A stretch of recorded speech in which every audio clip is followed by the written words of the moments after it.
Hello, my name is Elizabeth. Today we will look at how to become a paparazzi developer by following 10 simple steps. Let's start by going to the github.com website. The paparazzi source code is stored online on GitHub. Let's have a look at the code. We would like to keep track of all the changes that are being made to the paparazzi source code. So we need a system which keeps track of who changed what and at which point in time. Therefore, we need a version control system called Git. The first step is to make our own GitHub account. I already have an account and therefore I will sign in.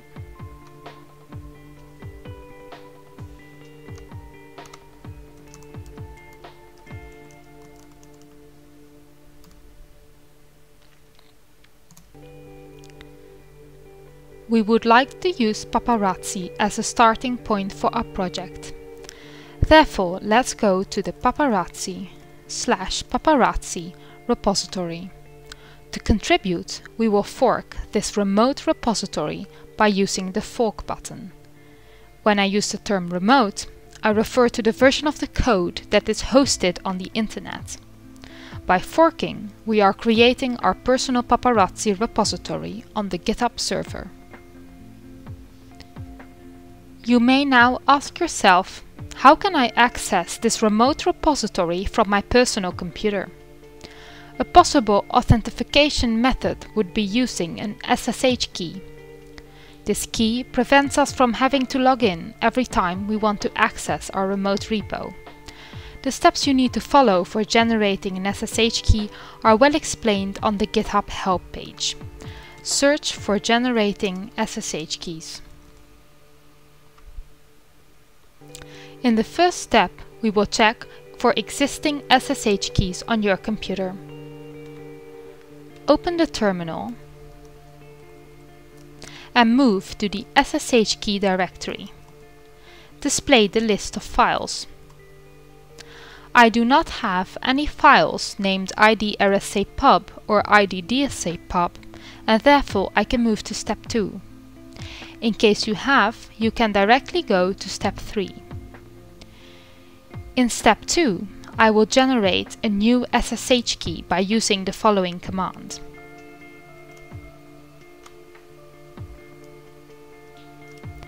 Couple it to an email address.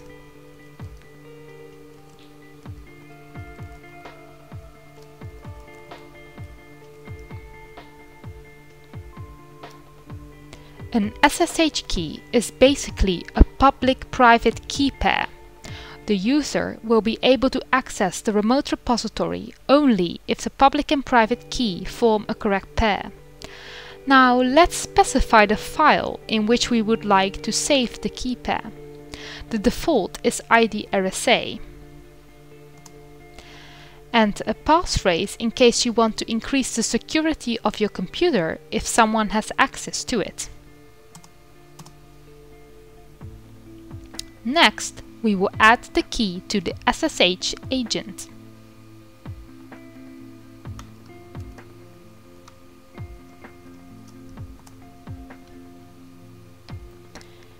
In step 3, we will first install Xclip, which you will do by using the following command.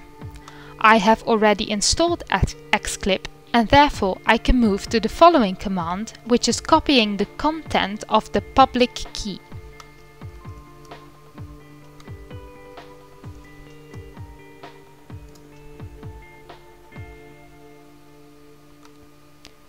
Now go to your GitHub account,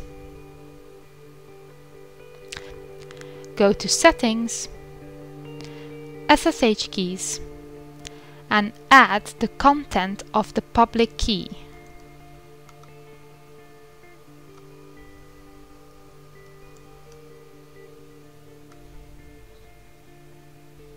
The private key, on the other hand, is only stored on your computer.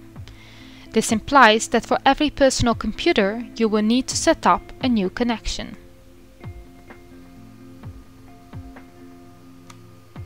In the final step, we will check whether we did the steps above correctly.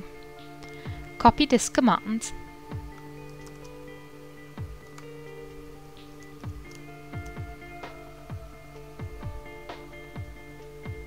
As you can see, I have successfully authenticated.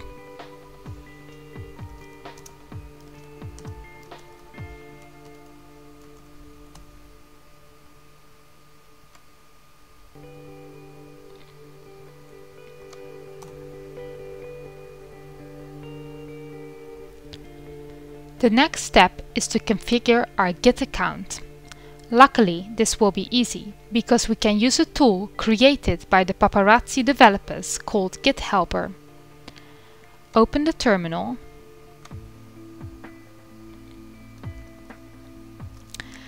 move to the paparazzi directory, and run Git Helper.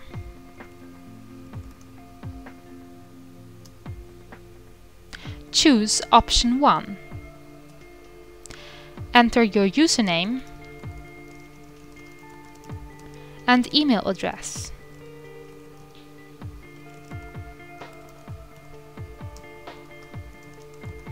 These will be coupled to your Git account.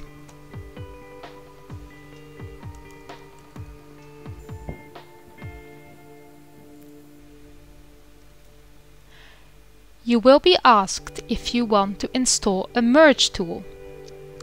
This will be useful later on, therefore select Yes.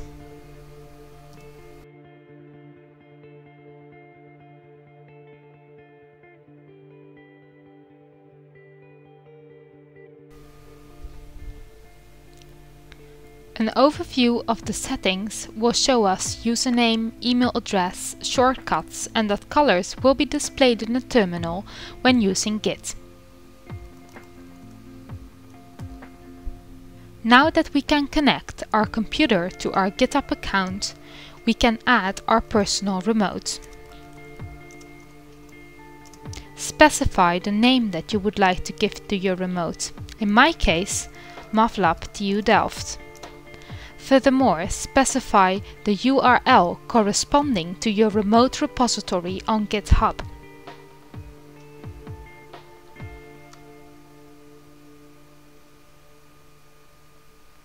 Go to your remote repository,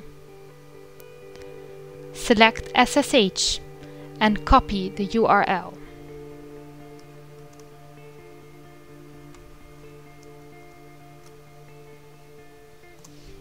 Let's check whether we added the remote correctly. Use -v for more information. As you can see, we have a remote called MATLAB TU Delft, which we just created, and a remote called Origin, which is coupled to the original paparazzi source code, which we cloned in the previous tutorial. To pull down the data, use git fetch. Specify the name of the remote. In my case, MATLAB TU Delft. This will pull down the data from the GitHub server to your personal computer. Let's look at the available branches.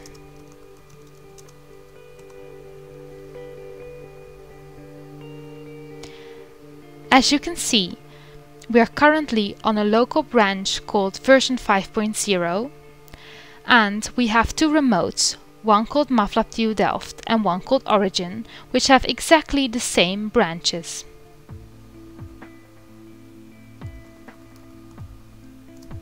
I am now ready to start working on a project.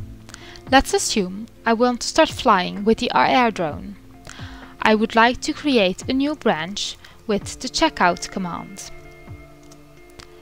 I will call this branch Test Flight.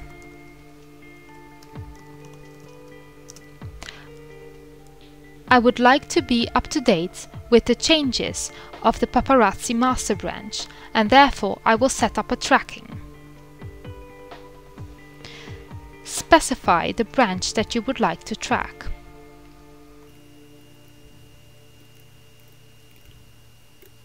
To To check whether I created this branch correctly, I will display the local branch list.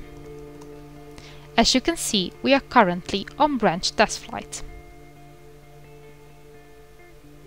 To check whether I created the tracking properly, I can use the double verbose command, which will give me more information.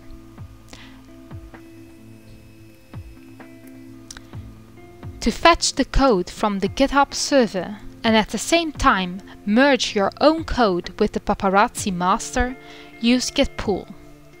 This command should be run every day or as often as possible to make sure that we are always up to date.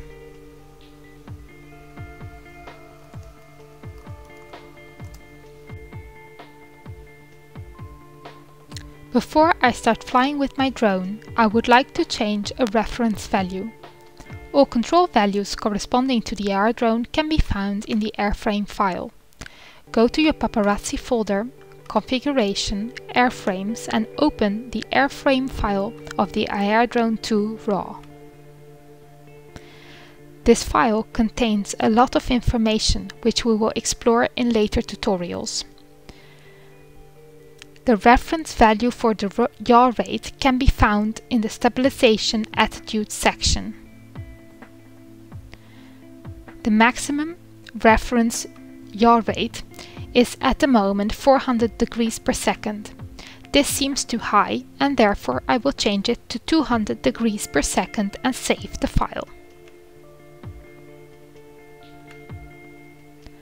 Let's have a look at what happened on Git. As you can see, Git knows a file has been modified. I would like to add this file to Git. You can specify the name of the file if you want to add one specific file, or you can just add a dot in case you would like to add all the changes that you've made. To record the state of the file at a given point in time, I will use a commit. I will write a message in which I will specify which airframe I changed, in this case the AR drone, and what I changed, which is the yaw rate reference value.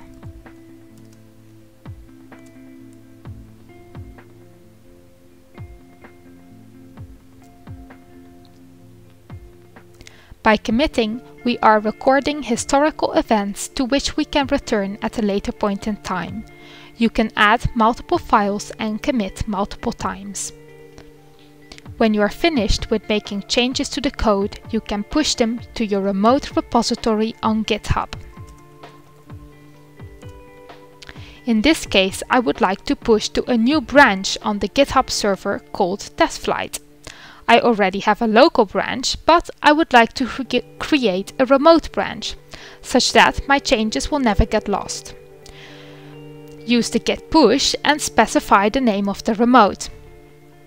Next, specify the name of the local branch, which will be coupled to the remote branch, which I also want to call testflight, but I will add an R at the end just for clarity, such that I know that this is my remote branch.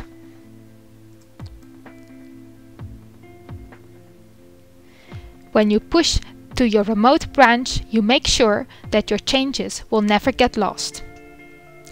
To check whether we created this remote branch successfully, display the list of all branches. As you can see, we have a remote branch called testflight.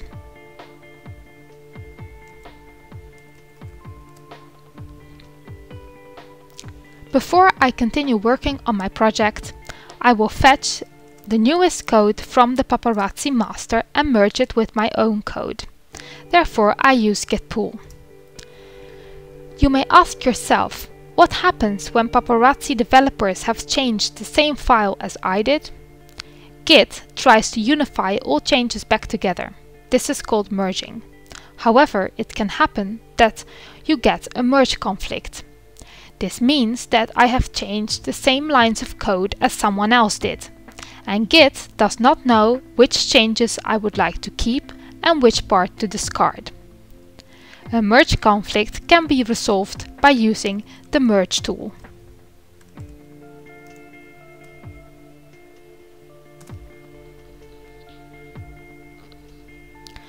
The merge tool shows what I have changed in the leftmost column. In the rightmost column it shows what the paparazzi developers have changed, and in the middle the original reference file.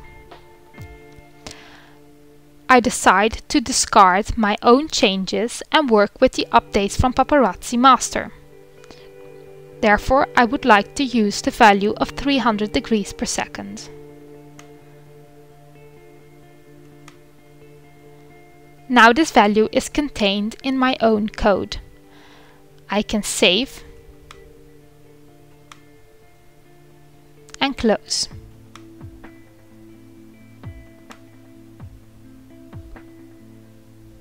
I can now continue working on my project.